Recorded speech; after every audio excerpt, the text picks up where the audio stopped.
Mari Compu Lamián, Mari Compu Che, Mari Tata Carlos, Mari David, Mari Ñaña Graciela, Mari Benito, Epulasquem los Meu, los Toldos Guariameu, Picumpo el Mapu, Incheta Verónica Cleñán Piñán. Soy de Los Toldos, de la provincia de Buenos Aires, de una organización que se llama Epulasquem, Dos Ojos de Agua, y trabajamos desde hace un par de años en la recuperación del Lahuentugún o medicina tradicional mapuche.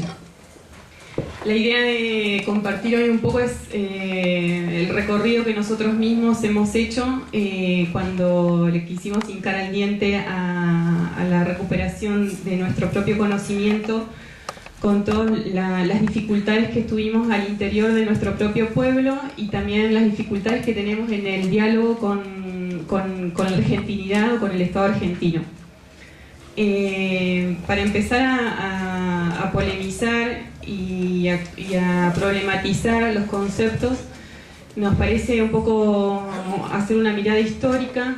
El pueblo mapuche sufrió de los dos lados de la cordillera el proceso de conquista del desierto con una política de exterminio, de guerra por parte del Estado argentino en todo el territorio ancestral que va desde el Océano Pacífico hasta el Atlántico y desde el río Salado de la provincia de Buenos Aires hasta el sur, norte de Chubut, y del otro lado desde el río Biobío hasta el seno del Reloncaví del lado chileno.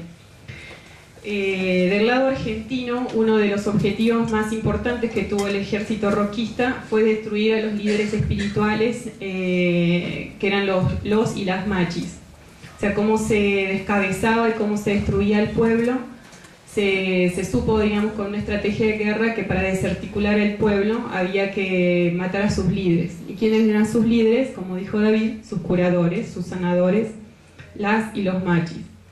Entonces, desde este lado de la cordillera, que nosotros le llamamos el este, hace más de 30 años han desaparecido nuestros machis, nuestras machis. O sea, no tenemos dentro del sistema de salud tradicional mapuche nuestro principal líder espiritual y sanador. Entonces, para nosotros es muy importante la recuperación de estos roles y estas funciones al interior del propio pueblo, y pensamos que la recuperación de la medicina mapuche, como de todas las medicinas y sistemas de salud tradicional, es una lucha de poder entre el Estado argentino y los pueblos indígenas. La falta de reconocimiento del Estado argentino con respecto a los conocimientos y saberes de los pueblos originarios tiene y tuvo un objetivo específico, que es la apropiación del territorio y la apropiación de la mano de obra de la mayoría de los pueblos originarios para la producción del modelo capitalista. Por lo tanto, en el análisis, digamos, que nosotros hacemos, es que lo primero que nos enferma a los pueblos originarios es el mismo sistema capitalista, y que la causa de todas las patologías que tenemos nosotros es la conquista, o sea, es la colonización. Entonces, cuando nosotros hablamos del proceso de salud y enfermedad, que como concepto de salud no existe dentro del propio pueblo mapuche, si nosotros hablamos de un concepto mucho más fuerte, que es el buen vivir. En nuestra lengua se dice kumefelem, y en otros pueblos hablan de suma causai o ashi causai, que es el buen vivir.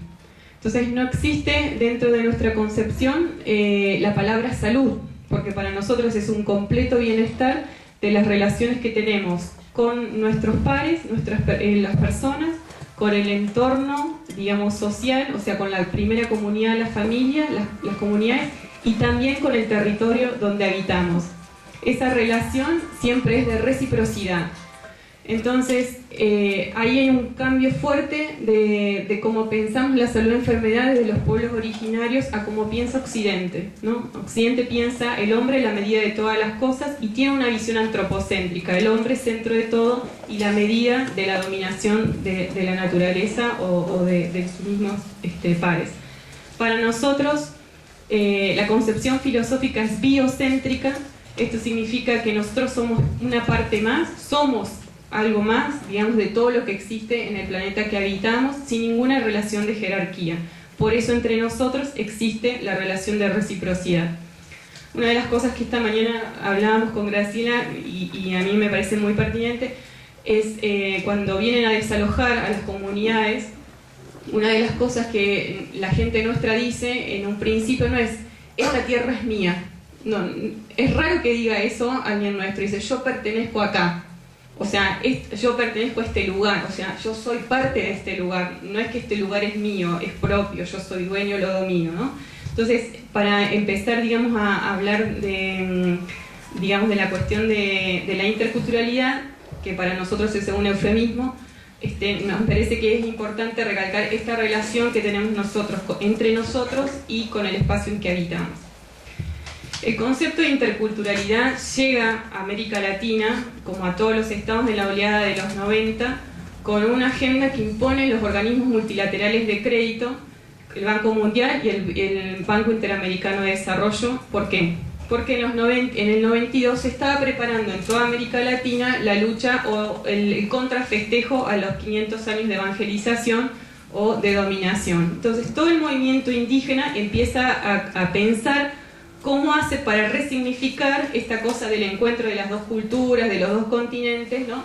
Y entonces, ¿qué hacen los organismos para desestructurar y para quitarle, digamos, poder, digamos, a los procesos autonómicos o emancipatorios de los pueblos? Inyecta plata. ¿Con qué? Con crédito, con financiamiento a los estados, y entonces también inventa conceptos. Entonces nosotros empezamos a repetir la palabra interculturalidad hasta que le entramos a entender cuál era la funcionalidad que tenía esta palabra para nosotros.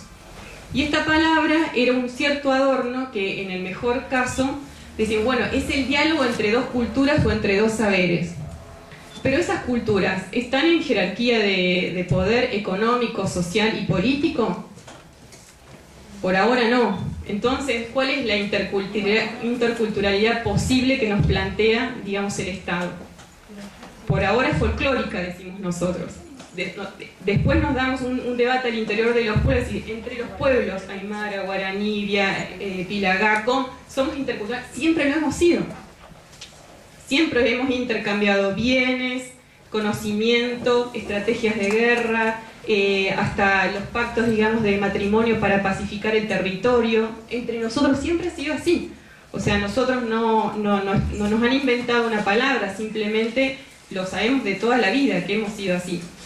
Entonces, para ponerle un poco el cascabel al gato, decimos que la interculturalidad en un principio es una palabra de conflicto y que tiene que ver con la simetría de poder, ¿no? Entonces hablamos, si queremos hablar de interculturalidad, vamos a hablar de una interculturalidad contrahegemónica. Otro tema así que se suele hablar, que digo, bueno, el Estado argentino es un Estado pluricultural. Bueno, sí, es un Estado pluricultural porque existen diversas de culturas, pero de todas maneras el llamar pluricultural, digamos, a un Estado no significa que le estamos dando poder a un sujeto político. No le estoy dando poder al pueblo, simplemente estoy diciendo, las culturas existen, son muchas y están todas dentro del Estado argentino, del Estado chileno o del Estado que sea. Cuando decimos multiculturalidad, había alguien en uno de los grupos que estaba acá sentado, decía, bueno, hablar de interculturalidad tiene que ver, hablar de la tolerancia, decía, ¿no? Bueno,